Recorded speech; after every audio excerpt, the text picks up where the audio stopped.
अस्सलाम वालेकुम दोस्तों, उम्मीद खैरियत से होंगे। आज हमारी वीडियो है सोलर पैनल से रिलेटेड और सोलर पैनल की सफाई से रिलेटेड, क्योंकि आज जुमेरात है। जैसा कि मैंने पहले भी आपको कहा कि हम जुमेरात और पीर वाले दिन सोलर की सफाई करते हैं। सबसे पहले इस पर झाड़ू लगती है और वो हमारे दूसरे प्रोफेशनल टेक्नीशियन लगे हुए हैं, पानी डाल रहे हैं सोलर पर। ठीक है, आज हमारे सोलर इतने गंदे नहीं हैं और हम लोगों ने इसकी पुल झाड़ू से, जैसे कि मैंने बताया आपको, सफाई कर रहे हैं। और उसके बाद हम इसको बाकायदगी से, अच्छा, इसमें जो चीज़ समझने की है दोस्तों, वो नहायत ज़बरदस्त और अच्छी चीज़ है। सोलर पैनल पे पानी ना खड़ा होने दिया करें। सोलर पैनल हमेशा टेपर में लगाए जाते हैं। अगर कहीं आप देखें केमिकल्स वगैरह से, तो सोलर पैनल पे काइंडली बिल्कुल भी पानी ना रुकने दिया करें। लोग क्या करते हैं, गीले कपड़े रख देते हैं, गीले चीज़ें रख देते हैं, सामान रख देते हैं। वो कतई तौर पर गलत होता है, ऐसा ना कीजिए। सोलर पैनल को बिल्कुल साफ़ सुथरा और क्लीन रखें, बिल्कुल साफ़ सुथरा। उसके ऊपर कोई सामान, औजार वगैरह ना रखें। मेरी बहुत से बंदों से ये रिक्वेस्ट है। किसी ने ऐसा सवाल किया कि मेरा ख़ुद भी दिमाग थोड़ा सा हैरत में पड़ गया। उन्होंने कहा कि मैं क्यों ना इसके ऊपर, सोलर के ऊपर शीशे की प्लेट रख दूँ एक बड़ी सारी, ताकि सोलर और अच्छे तरीके से बिजली बनाए। तो काइंडली इस चीज़ की तरफ ना जाया करें और ऐसा ना किया करें। जब सोलर को जितनी कंपनीज़ होती है वो एक अपने हिसाब से सोलर पैनल पे प्लेट्स बनाती हैं। जब प्लेट्स बनती हैं तो वो अपने हिसाब से ही चीज़ें बनाती हैं। आप काइंडली सोलर पैनल पर तजुर्बे ना किया करें। ये जो सोलर पैनल नज़र आ रहा है, ये हमारा सोलर पैनल इस वक्त ख़राब हो रहा है। ये देखें, इसकी इंसुलेशन हट रही है।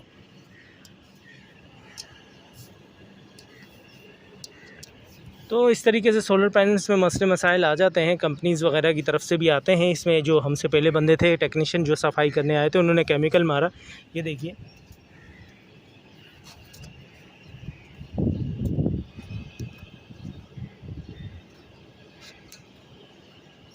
तो काइंडली इस चीज़ की तरफ ख्याल रखें और केमिकल्स वगैरह ना लगाएं। सोलर पैनल को साफ़ करने का नहायत अच्छा और बेहतरीन चीज़ होती है। सबसे पहले पुल झाड़ू लगाएं, उसके बाद सर्फ़ वाला हैंड वॉश का, सर्फ़ का पानी या हैंड वॉश का पानी स्वीट वाटर में जिस तरीके से बनाते हैं, झाग बनती है। फिर उसके बाद वो आप इस सोलर पैनल पे गिरा दें, क्योंकि बिटें वगैरह होती हैं परिंदों की। जब इस पर सर्फ़ वाला पानी गिरता है तो डेफ़िनेटली वो नरम पड़ जाती हैं। फिर जब उस पर वाइफ़र लगाते हैं हम लोग, तो वो आराम से साफ़ हो जाती है। बाज़ तो लोग क्या करते हैं, तिनके वाली झाड़ू इस्तेमाल करते हैं, उल्टे सीधे केमिकल इस्तेमाल करते हैं। काइंडली ऐसा ना कीजिए, ये बेहतरीन नहीं रहता। ये आपके सोलर पैनल को तकलीफ़ देता है, मतलब उसको ख़राब कर देता है। अगर सोलर पैनल एक दफ़ा ख़राब हो गया कहीं से भी, हल्की सी भी, जैसे मिसाल के तौर पर आपने तिनके वाली झाड़ू ली और यहाँ पे मारा, इस साइड पे अगर तिनका फंस गया तो यकीन माने थोड़ा सा गैप आ जाएगा और वो वक्त के साथ साथ सोलर पैनल में लीकेज का सबब बन जाएगा, और जिसकी वजह से पानी अंदर जाएगा और ये सोलर पैनल में इस साइड पे पानी आ जाएगा। एक दफ़ा सोलर पैनल के अंदर पानी दाखिल हो गया तो पूरी प्लेटों को ख़राब कर देता है। मैं फिर कहूँगा, हल्की सी भी, किसी जगह पे भी सोलर पैनल पे हल्की सी भी एक डॉट पड़ जाए, हल्का सा भी शीशा क्रैक हो जाए, तो आपका सोलर पैनल बारिशों में डेफ़िनेटली बिल्कुल ख़राब हो जाएगा और सफाई के दौरान भी वो सोलर पैनल ख़राब हो जाएगा। तो बाज़ लोग तजुर्बात करते हैं, कोई लेकर डालता है, कोई क्या उल्टे सीधे केमिकल डालते हैं। तो काइंडली ऐसा वार्निश तक लोग डालते हैं कि यार सोलर पैनल हमारा सेट हो जाएगा, लेकिन फ़र्क नहीं पड़ता। सोलर पैनल जब एक दफ़ा टूट जाए, इसका कांच तो बिल्कुल बेकार हो जाता है। और सोलर पैनल की जब सफाई करें तो हमेशा इस चीज़ की तरफ ख्याल रखें कि उसमें बिल्कुल क्लीन होना चाहिए। ऐसे जैसे नई आपने प्लेट ख़रीदी होती है, कैसे साफ़ शफ़ाफ़ और चमकदार होती है, तो इस चीज़ की तरफ ख्याल किया करें। और रेगमाल वगैरह का बिल्कुल इस्तेमाल नहीं किया करें, क्योंकि हमारे एम्पैली पेपर होता है रेगमाल, जिससे लोग सफाई वगैरह करते हैं। कुछ लोग हमारे दोस्त कहते हैं कि ये इसके फ्रेम्स को रेगमाल मार देना चाहिए, इससे भी बिजली बनती है। बिल्कुल इससे बिजली नहीं बनती, ये बिल्कुल गलत बात है। कोई भी अगर आपसे ऐसी बात करे कि यार इस पोर्शन से बिजली बनती है, कतई तौर पर ये गलत है। बिजली हमेशा यहाँ से बनती है। ये जो आप ब्लैक प्लेटें देख रहे हैं, ब्लू ब्लैक प्लेटें देख रहे हैं, ये हिस्सा बिजली बनाता है सोलर का, और कोई हिस्सा सोलर का पैनल बिजली नहीं बनाता। हाँ, थोड़ी बहुत जब रिफ्लेक्ट करके धूप ऊपर की तरफ जाती है, जब सूरज की रोशनी ज़मीन पर पड़ती है, तो ज़ाहिर है 33% ज़मीन एब्ज़र्व करती है और 66% आसमान की तरफ वापस चली जाती है। हाँ, तो जब उस वक्त 66% ऊपर जा रही होती है रोशनी, ब्लू वेव्स, तो थोड़ी बहुत सोलर बैक साइड से भी बिजली बनाता है, लेकिन वो इतनी कम होती है कि उसको हम काउंटिंग नहीं कर सकते। मतलब 5%, 6% बिजली बनाता है तो हम उसको ज़्यादा काउंट नहीं करते, लेकिन जो असल बिजली बनाता है सोलर पैनल, वो इस साइड से बनाता है। ठीक है, तो हम काउंटिंग करेंगे इस साइड पे, और हमेशा इसको आप थोड़ा सा झुका के रखेंगे। तो झुका के रखने का सोलर पैनल टेढ़े जो लगाते हैं वो वजह ये होती है कि बारिश होती है, धूल मिट्टी वगैरह गिरती है, बेटें वगैरह होती हैं परिंदों की, और सफाई में नहायत आसान रहता है क्योंकि गर्मियों में सूरज थोड़ा सा इस साइड पे होता है। ठीक है, जैसा कि मैंने बताया, आप सुबह के टाइम सूरज की तरफ मुँह करके खड़े होंगे तो उल्टे हाथ की तरफ, सीधे हाथ की तरफ सूरज होता है, थोड़ा सा सीधे हाथ की तरफ चला जाता है सूरज और ज़मीन थोड़ी सी तिरछी हो जाती है, जिसकी वजह से ये लगाया जाता है। ठीक है, फिर कहूँगा सूरज जब सोलर प्लेट लगाते हैं हमेशा सीधे हाथ की तरफ सोलर प्लेट ज़मीन के साथ अटैच होती है और उल्टे हाथ की तरफ से थोड़ी सी उठा देती है।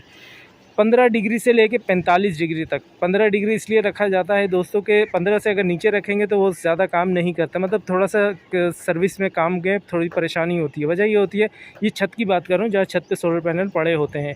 होता क्या है, बाज़ लोग क्या करते हैं दोस्तों कि सोलर पैनल को हम ऊपर की साइड पे जब लगा देते हैं, एंगल आर्म की वजह से जब हम लोग लगा देते हैं, इसको हाइट पे लगाते हैं, तो आप फिर आराम से उसको 15 क्या 10 डिग्री पे भी लगा दें, कोई ऐसा ख़ास इशू नहीं पड़ता, क्योंकि सफाई में सर्विस में थोड़ी सी आसानी रहती है। इसलिए हम 45 डिग्री रखते हैं, क्योंकि अगर हम इसको मिसाल के तौर पर हमने इसको 15 डिग्री रखा, ठीक है, तो ये वाली प्लेट तो ऊपर की तरफ आ जाएगी, जो नीचे वाली प्लेट है वो बिल्कुल ज़मीन के साथ अटैच हो जाएगी। तो वायर्स वगैरह चेक करने में और काफ़ी सारी परेशानी का सामना करना पड़ता है। अगर आपकी वायर शॉर्ट हो गई या कोई भी किसी किस्म का इशू हो गया तो बहुत परेशानी का सामना करना पड़ता है। और हमारी कोशिश ये होती है कि छत पे कम से कम लोड हो। लोड के लिए भी मैंने आपको पिछली वीडियो में बताया कि हम किस तरीके से इसके RCC के बॉक्स बनाते हैं और किस तरीके से सेटिंग करते हैं, और सेटिंग करते हुए इस चीज़ का ख्याल रखते हैं कि सोलर पैनल डैमेज नहीं हो। ये समझ लीजिए आसान अल्फाजों में कि हम शीशे को छत पे लगा रहे हैं और उसकी सेटिंग इस तरीके से कर रहे हैं कि वो सफाई में आसानी रहे। ये मेरे ख्याल में ज़्यादा बेहतर रहेगा, क्योंकि सोलर पैनल के ऊपर भी शीशा ही होता है, और हम लोग जब शीशे की फ़िटिंग कर रहे होते हैं, सोलर पैनल को शीशे की हम फिटिंग कर रहे होते हैं दोस्तों, तो उसको बड़ी एहतियात से लगाना पड़ता है। अगर शीशा ज़रा से भी क्रैक हो गया तो आपको पता है बारिश में, धूप में, तो वो शीशे से पानी रसता हुआ बैक साइड की तरफ निकलने शुरू कर देगा। तो क्या होता है, सोलर पैनल ख़राब, वो शीशा चटक जाता है कुछ अरसे में। बिल्कुल इसी तरीके से यहाँ पर भी यही होता है कि जब ये आपका सोलर पैनल थोड़ा पुराना हो जाता है और चटक जाए किसी वजह से, तो पानी अंदर की तरफ जाता है और सोलर पैनल की जितनी भी सेल्स होते हैं इसको डैमेज कर देता है। तो इस तरीके से सोलर पैनल ख़राब हो जाते हैं। काइंडली इस चीज़ की तरफ ख्याल रखें, और सोलर पैनल को हमेशा सिंपल अल्फाजों में बोलो तो प्रोफेशन से काम करवाया करें भाई, ज़्यादा अच्छा रहता है। नॉन प्रोफेशन से आप काम कराते हो, यकीन मानो दिमाग हिल जाता है हम लोग का कि शीशा रख, कोई हमें कहता है कि शीशा रख दें सोलर पैनल के ऊपर तो उसकी एफिशिएंसी बढ़ जाएगी, कोई क्या कहता है, कोई क्या कहता है। अरे भैया ऐसे कुछ भी नहीं होता, उल्टी सीधी चीज़ों पर आप ना जाएँ। सोलर पैनल को सबसे अच्छी सफाई होती है सर्फ से, हैंड वॉश से, सही है, जिससे आप कपड़े वगैरह धोते हैं वो भी इस्तेमाल कर सकते हैं, सर्फ वगैरह, उसी की मैं बात कर रहा हूँ दोस्तों। और हैंड वॉश जो हम लोग हाथ वगैरह धोते हैं, ठीक है, उसकी मैं बात कर रहा हूँ, उससे भी आप बेहतरीन तरीके से, हैंड वॉश की जो चमक होती है वो बहुत बेहतरीन होती है, सर्फ से अच्छा हैंड वॉश काम करता है। मैंने ये चीज़ देखी है, हो सकता है सर्फ भी अच्छा काम करता हो, लेकिन हैंड वॉश की जो आप कारकर्दगी देखी है, और जब हम उसका सर्फ का, जब हैंड वॉश का पानी बना के जब हम डालते हैं तो यकीन माने सोलर पैनल ऐसे चमकता है जैसे कोई शीशा चमक रहा हो, जैसे लाइट चमक रही हो, LED लाइट जैसे करीब से देख रहे हो। ये देखिए आपके सामने का ज़बरदस्त तरीके से चमक रही है। ये अब हम लोगों ने इसको सर्फ से, हैंड वॉश से साफ़ किया है, और ये नहायत बेहतरीन और अच्छी चीज़ रहती है। तो हमारे प्रोफेशनल काफ़ी ज़्यादा परेशान हैं, तो वो लगे हुए काम कर रहे हैं। और अभी हम लोग दोस्तों, अब हमारे प्रोफेशनल कुछ ज़्यादा गुस्से में आ गए, अभी सोलर पैनल को भी धो डालेंगे, बिल्कुल उसी तरीके से जिस तरीके से आफरीदी धोते थे। ये देखें, शायद अफरीदी की बात कर रहा हूँ, क्रिकेट में छक्कों के नाम से मशहूर थे, क्योंकि छक्का नहीं मतलब अच्छा खेलते थे, बेहतरीन खिलाड़ी थे।